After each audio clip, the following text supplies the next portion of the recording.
Hi Gemini, Sun, Moon and Rising. This is your love reading for the first half of November.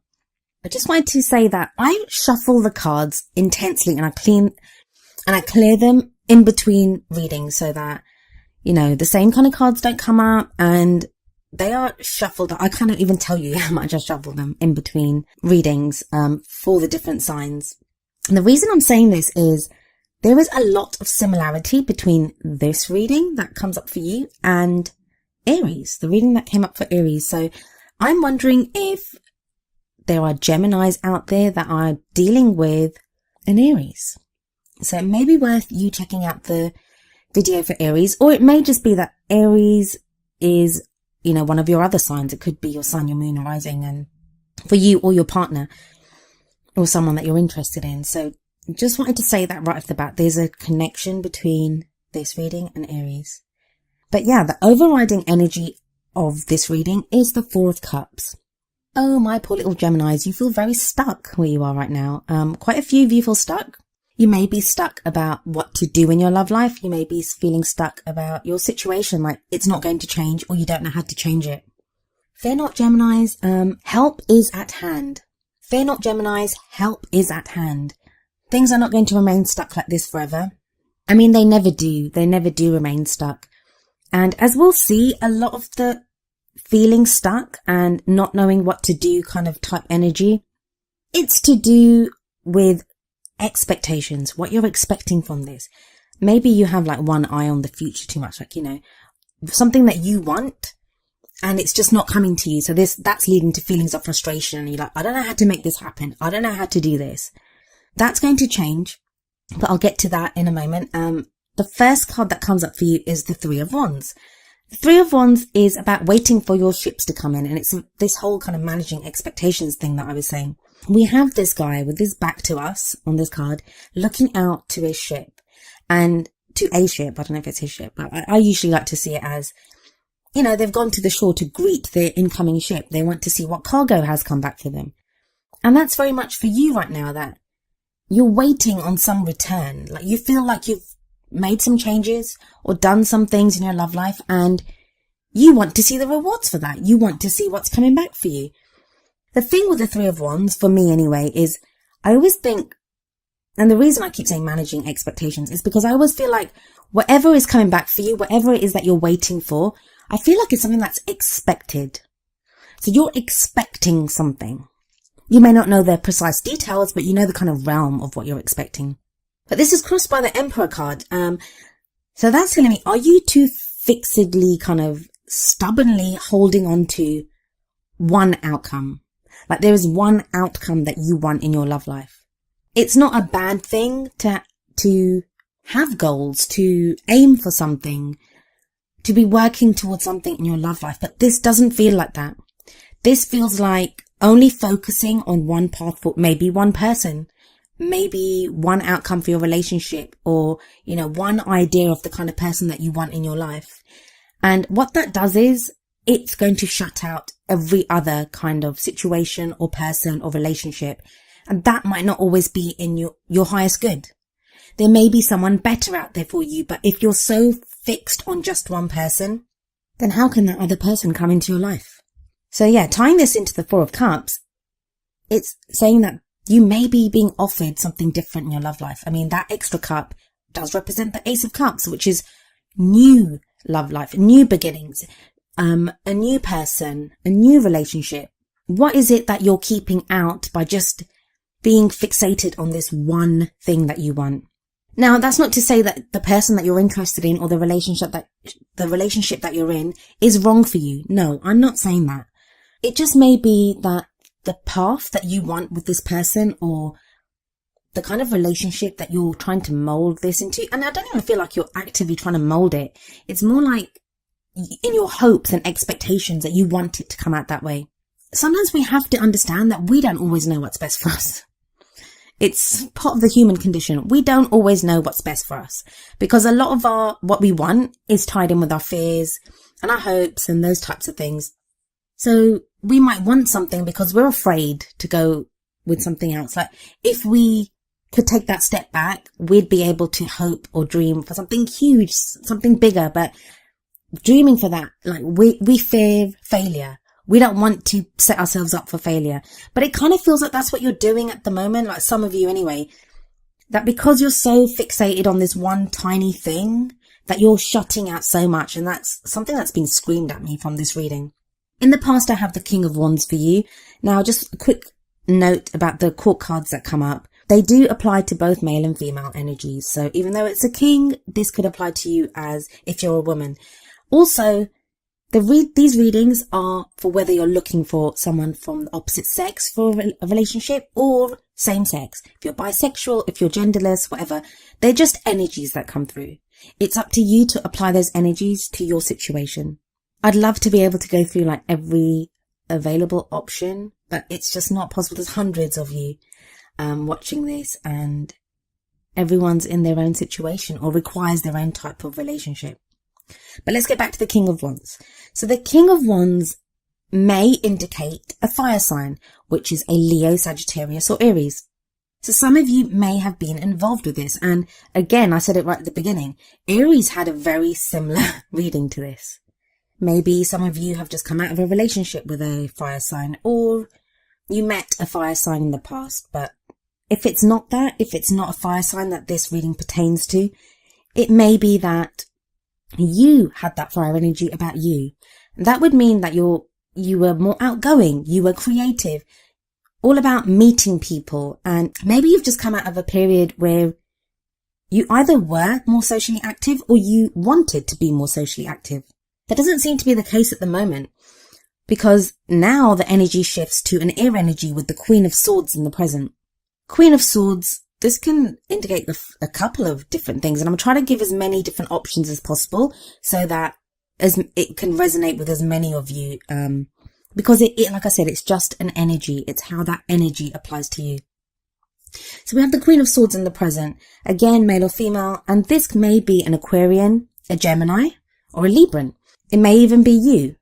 So if it's you, one interpretation is that some of you had a relationship with a fire sign, and you've now come out of that relationship.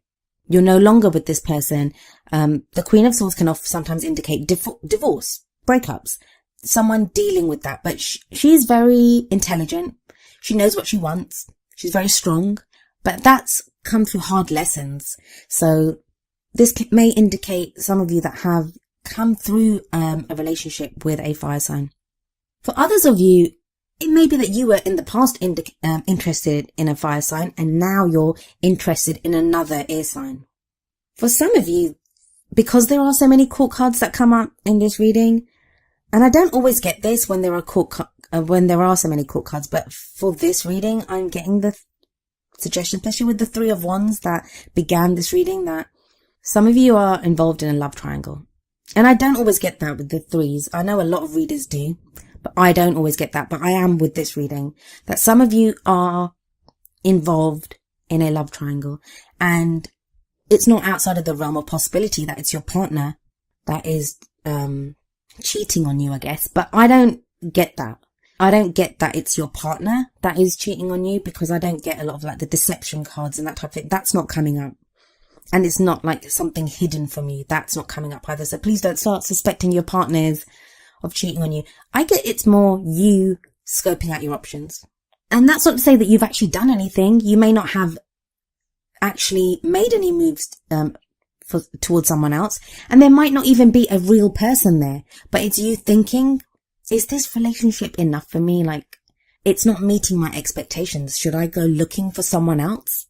I'm getting through this, like when I'm looking at this reading, I'm getting a feeling of, I don't want to use the word desperation because it has such negative connotations, but just feeling so stuck in your situation, just feeling so fed up with your situation that you may be considering people to be in relationships with, or considering options within your love life that you never would have normally. But it's just that sense of something has to give, please, like anything has to change here. So just be careful in that sense, Gemini, that you don't need to consider people that, you wouldn't normally be with, or that don't actually suit what you want. And it's like, I get the contradiction here, and that on the one hand, some of you are so laser focused on only one path, only one way, such a narrow way as well. But then there are others of you that may be doing the complete opposite of that, and that is considering anyone and everyone. That you're so desperate to get out of your situation that you're considering people and things that you normally wouldn't, or that are not always for your highest good. That is changing. You have the Magician in the future. The Magician is a wonderful card. It's about knowing that you already have everything that you need to get the love life that you want. It's the great manifester. I love seeing the Magician come up in love readings because it tells me that, yeah, if whoever the reading is for, if you can decide what it is that you want, and I feel like that's what you're getting clear on at the moment, the whole expectations thing is you getting clear on what you want, like not being too narrow, not being too broad, like not doing the whole Goldilocks thing. It's what is for my highest good? What is it that I want? What do I require in my love life? And that then being manifested, because you're not just shutting out all the good stuff, and you're not afraid to dream the big dream for your love life.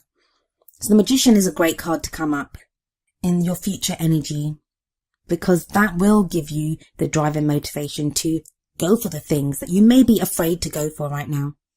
For what crowns you, you have the Eight of Swords. So stuck, Gemini. This is feeling more stuck than you actually are, though. And again, swords are about thoughts and ideas. Some of you, I'm getting, and I know I keep saying this, but it keeps coming up very kind of strongly, is you feel stuck and you're like, well, this is not happening for me. There's no movement. Why do I keep being stuck in this situation? But it's like a catch-22 situation, that if you're only allowing one option, that I only want to be with this one person, or I only want this kind of a love life, you're going to be stuck, because it's harder for you to find what you want. And it may even be that you're getting what you want with the Magician energy, even though it's in the future. You may be getting what you want, or be with the kind of person that you think you want to be with, but it's unfulfilling. It's unsatisfying because you feel so stuck, because, you know, it ultimately isn't what you really want. So very much you feel trapped by your thoughts, your ideas at this time. But Geminis, you have such a wonderful mind. You are able to take information, figure things out, come to conclusions, and you can do it at such a lightning fast speed. Don't be trapped by the emotions. Don't be trapped by these ideas. Allow the flow of ideas. Allow the flow of thoughts. Open up your mind to all the other possibilities, and there's no reason why you cannot have the love that you want. Feelings wise, you have the Nine of Swords. Nine of Swords can indicate staying up late at night, worrying about things, just feeling stressed by your situation. You have the Five of Swords coming up as an external energy that is coming in, and this might also be why the Nine of Swords is there, because you're worried about this. There's conflict around you. Maybe you feel like you're having to fight for someone against someone else, like the partner that you want. You feel like you're having to fight for them. It may not be that you're fighting for that person because of another person. It may just be that they're not sure what they want. So you feel like you're having to prove yourself. Just be very careful with this Five of Swords. Five of Swords energy says, pick your battles wisely. Pick your battles wisely, Gemini.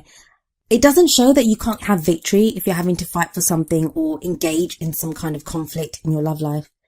But it does say that ultimately that victory may be empty. You may lose more than you gain. I feel for some of you that's why that Nine of Swords is there. I think you understand that already. Swords are your domain, Gemini. And I think somewhere, whether you're acknowledging it or not, you know this. But with the Knight of Swords coming up next, there's still that urge in you to go and fight, to kind of rush in. And I get why that desire to rush in is there, because you feel so stuck, because you have the Four of Cups, because you have the Eight of Swords. You're so sick of being stuck that you're willing to just rush in for any kind of change. But please just hold on to your horses for a little while. Just have a look at what you're expecting. Have a look at what you want, what you really want. And the Magician energy that's coming in the future is really going to help with that. You have the Page of Cups as well in the outcome. That's a lovely card. That is the beginning of love. Like for some of you, you may be falling in love. There may be this spark of love, and it may not even be like love. It could just be feeling affection for someone, caring about someone. That spark of, could there be more to this? Could this relationship hold potential to be more than what it is? If you're with someone, it may be you reconnecting with why you fell in love with that person in the first place. If you're single, it's that first stirrings of feelings for someone.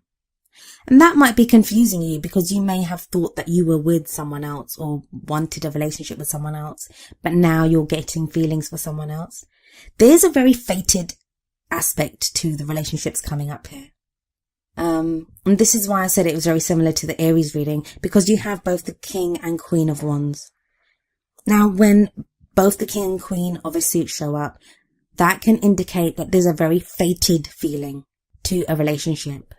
And if the Two of Cups had come up, or if the Lovers card had come up in this reading, I would say to you that, yeah, this is like a karmic relationship, a divine partnership, a twin flame relationship, whatever it is that you choose to call it. There's that fated aspect to this relationship. But because one of the Wands energies is in the past, it asks me, it tells me that maybe ask yourself if that fated feeling is something that you yourself are placing on this, or if it's really there. And if it is really there, if you are meant to be with this person, why worry so much? Those kind of divine partnerships, those kind of people that we are supposed to be with, yes, we shouldn't get complacent and just, let people come into our lives, but we also can't force people to be in our lives. There is divine timing for everything. As much as we make sure that we take the necessary steps and don't, do the work on ourselves that we need to do. There are other people involved, and sometimes they need to work through things themselves. I kind of skipped the Queen of Cups when I went to the Queen of Wands. So we have the Queen of Cups there as well. Queen of Cups may be a water sign energy. So that's a Pisces, Scorpio, or Cancer. But it's that sense of love. That are you being attracted to someone who is offering you unconditional love? This is a person that loves unconditionally without reserve. Person that loves without reserve. And it may not be a water sign that you're dealing with. It could be you, that now you want to do that. You have that love to offer someone, to openly love someone without reserve. Maybe you've had to hide your love from someone. Maybe there are feelings that have been stirring in you with the Page of Cups that you now want to mature to the Queen of Cups. So you're able to express how you feel. And that could be with the Magician coming in the future, that you're able to express fully how you feel about someone, or someone is able to fully express how they feel about you. There is this kind of sense to this reading. I just want to say at the end, looking over it, like things falling into place in some ways. Yeah, you're feeling stuck, and there are things that we can always do to change our situation, like managing our expectations. I'm sorry I've said that so many times in this reading, but a lot of it feels like things playing out within a group of people or within the people that you're associating with. So I think this is one of those that time will tell. Time will tell. You have to kind of bide your time and just notice how you deal with people. And this may not just be with love people. It could be a group of friends, the people that you're associating with, new people that come into your life. But there are so many court cards here. And that sometimes makes it more difficult, especially in a general reading like this, to interpret who they are and why they're there. Because it's like a crowd. If you have one person that you can speak to, you can easily decipher where they're coming from or what they want. If you're trying to do that with a group of people, it can be harder to figure out what everyone wants and what they're doing there. So it's like a conversation in a crowded room. It can be difficult to decipher the messages sometimes.